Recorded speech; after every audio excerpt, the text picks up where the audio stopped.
What's up, Raiders? Bina here. Welcome to another Raid Shadow Legends video. Today we're talking about the Scarab King. Yes, I am a day behind, but I finally came up with a build that I can do on full auto. It does not have any legendaries, and it is now set. I geared these champions for what is, I believe, the final version of the Scarab King we're ever going to see. Of course, he might be a little bit harder if he's on stage 120, but his speed and his resistance should technically not change, right? So there was a considerable jump in difficulty on that front since the last time we saw him, but I'll also compare my previous builds to this one to show you guys sort of like how I got to coming up with this build. So let's jump right into it.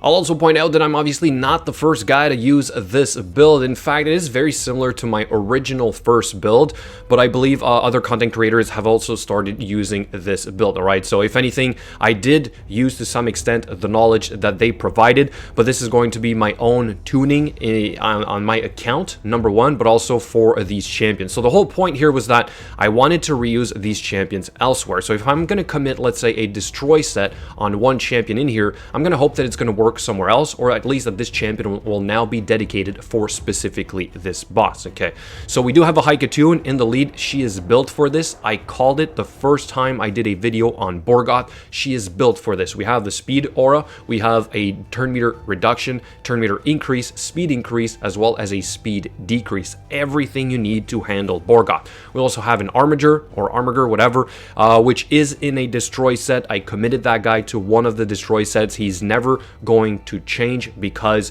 this is the only place I'm going to be using him for now. Then we have the so-called metal shaper, so huge shout out again to whoever came up with that idea first. We have a 2-turn cooldown for the shield. It is perfect for this. My previous build, I used a Vergumcar because I was not properly tuned, but now I invested the silver and I got it done. We also have an Allure, which is built for the other dungeons as well. Basically, Allure is an MVP for all the bosses right now. She's in lifesteal, also not going to change her. And then we have a Cold Heart, which is in a destroy set as well. I'll also quickly point out right now we've had a confirmation that the destroy set does not work with Giant Slayer or War Master. So you'll see that some of the masteries here are probably not optimal because of that.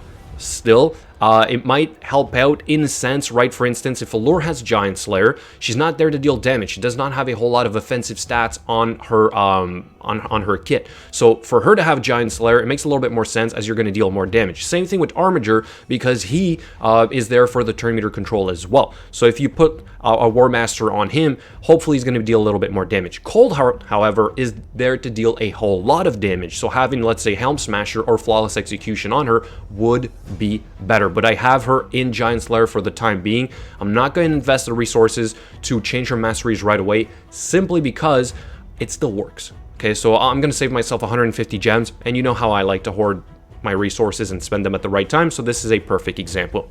So as you can see, we're gaining control of the Scarab King because we are fast enough, so I'll go over the speeds in a second, we'll go over the gear, but he's never going to take a turn. He can't. If he takes a turn, we don't have a big enough shield to take hits.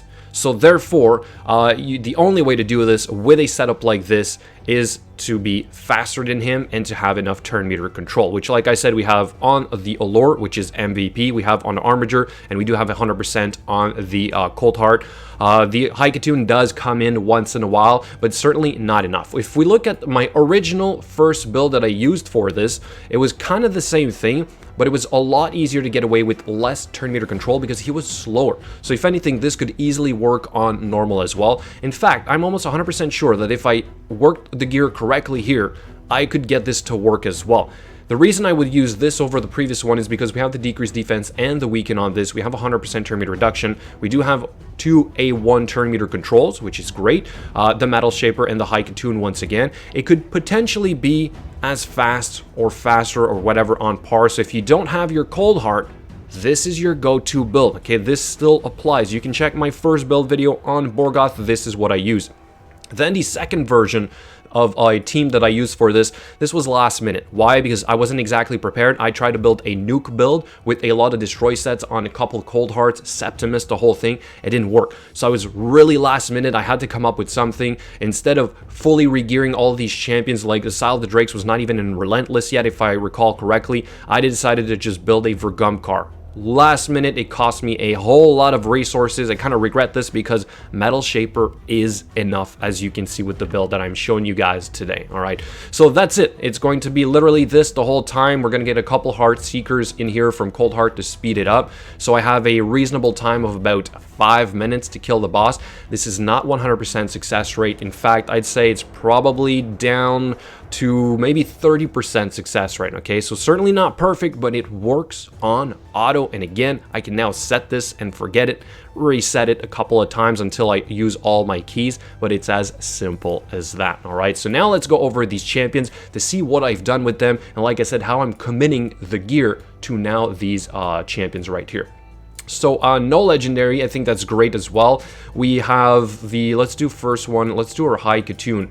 Where is she? All the way down here. Okay, so we had to go full speed. She's typically in full speed, but we had to boost her accuracy all the way up to 335. The easiest way to do this is to go with an accuracy chest, right? Which I recently just crafted. It's not good. I'm not going to rank this up to 16, but it gave me enough accuracy and speed along with this piece right here, which is decent. It's better, right? Probably going to rank this up to 16 at some point, but this gave me enough to hit the stats that I needed. So we're just above 225 speed, which is important that you also have your allure above that amount, and I made my Metal Shaper the fastest of the team to guarantee that he always puts up his shield before anybody takes another turn. Okay, so 335 speed. The skills are all done.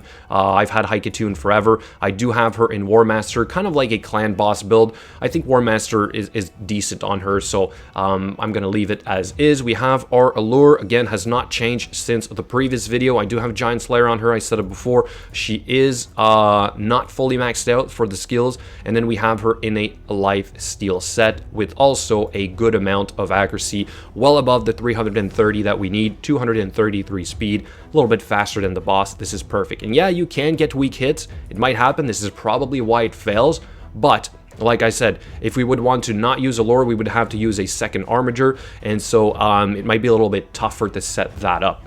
Then we have, we're gonna do one of the Cold Hearts, which is the one that I built specifically for this. So she is now committed to this boss. I used the other ones for different bosses, and this one is used for only dungeons. This one is just high accuracy as well as offensive stats. So it's easier for me to just do one really high accuracy and offensive stats, one not so great but therefore just damage, and then one that's committed in a destroy set. Same thing on her. We had to go for an accuracy chest piece. Again, this is the only way this is probably going to work. We also have, sorry, an accuracy banner, crit damage gloves, of course, and enough speed on the gear to hit a reasonable amount. She is slower than the boss by a tiny little bit. That's all right, because her primary function is not to get in there and immediately control the turn meter. It's just to, over time, do control the turn meter, but also deal a good amount of damage with the Heart Seeker ability. So here's what I meant by the masteries. She has the Giant Slayer. I would suggest you guys go for Flawless Execution or Helm Smasher to be a little bit more optimal. Then let's do our Armiger down here, which has, like I said, War Master as well. I went down the support tree, which I just did. As I was making the recording, he did not have any other masteries because I kind of recently respect him, but I suppose he could be in defense. At first I had tried him with the Retribution and the Deterrence, but if you have, or if you're going to take any hits from this boss and you're trying to put shields up with, let's say, a Valkyrie, I would suggest you don't do this because I think he's going to burn the shield as he takes extra turns. So it just kind of made more sense to go into offense and support for the time being. All the skills are done. This is pretty easy, and he's also in a destroy set. Good amount of speed, a little bit slower though, but I got away with making it work at 207 speed. Again, aim for 225 plus, which would be ideal, and enough accuracy, 330 plus, 100% crit rate, and you're good to go. And finally, our Metal Shaper. I mean, this guy is a god. He's amazing for specifically Doom Tower, but also the rest of his kit. It's kind of interesting. Remove all debuffs from an ally with the lowest HP, then heals this ally. This is great for the waves. I thought the waves were going to be a huge problem because we were going to get like the fears and we were going to take some damage. I don't have any sustainability, but this guy is there to heal you, keep you alive, put a shield up, as well as the chance of stealing a random buff from the target if you would have enough accuracy for those stages. But like I said, I made him the fastest of the team, 240 speed in a shield set to guarantee that when you hit the boss, you have at least a shield up as you start attacking, and then he's going to fall into his rotation, constantly putting up this. I do have two accessories here that have a chance of blocking the cooldown.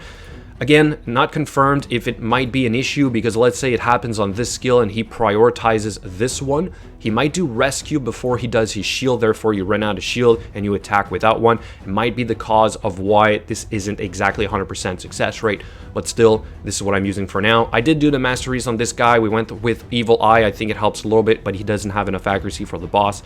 And we have War Master, okay? So, guys, there you have it. My new auto team for Borgoth the Scarab King on auto with no legendaries. I want to know what you guys think in the comments below. Also, here's a quick snapshot of my great haul in case you're trying to compare my stats with your stats, because obviously this will affect it. Thank you so much for watching, and I will catch you guys later.